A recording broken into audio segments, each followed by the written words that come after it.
আসসালামু আলাইকুম। হয়তো ৩টি বিশ্বযুদ্ধই আগে থেকে পরিকল্পিত। ভাবছেন এটা কি করে সম্ভব? ১৮০০ শতকের কথা। এক রহস্যময় চরিত্র, অ্যালবার্ট পাইক।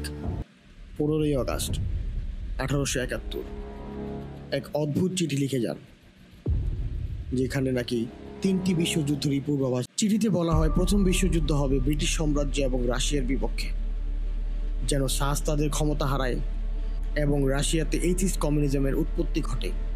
এবং তাই ঘটল ১৯১৭ সাল, রাশিয়ান রেভলিউশন। রাশিয়ায় এইথিস্ট কমিউনিজম কায়েম করা হয়। চিঠির দ্বিতীয় তত্ত্ব অনুযায়ী দ্বিতীয় বিশ্বযুদ্ধ হবে ফ্যাসিস্ট এবং জায়নিস্টদের মধ্যে, যেন নাজিজম ধ্বংস হয় এবং জায়নিস্টরা আরও শক্তিশালী হয়, যেন তারা এক নতুন স্বাধীন রাষ্ট্র কায়েম করতে পারে। এবং তাই ঘটল ১৯৪৮ সাল, জন্ম হলো বর্তমান ইসরায়েলের। এখন কথা হচ্ছে তৃতীয় বিশ্বযুদ্ধ।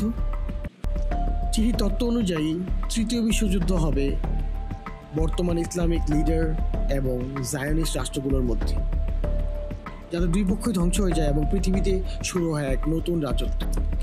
বর্তমান ইরান এবং ইসরায়েল কি তারই ইঙ্গিত? এই রহস্যময় চিঠিটি ১৯৭৭ সাল পর্যন্ত ব্রিটিশ মিউজিয়ামের আর্কাইভে রাখা হয়েছিল বলে মনে করা হয়। কিন্তু গবেষকরা যখন এটার খোঁজ করতে গেল, তখন মিউজিয়াম কর্তৃপক্ষ জানালো এমন কোনো চিঠি নাকি কখনো ছিল না। আসল রহস্যটা কি?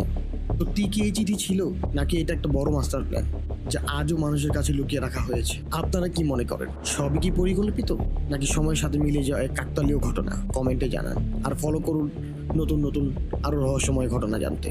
ধন্যবাদ।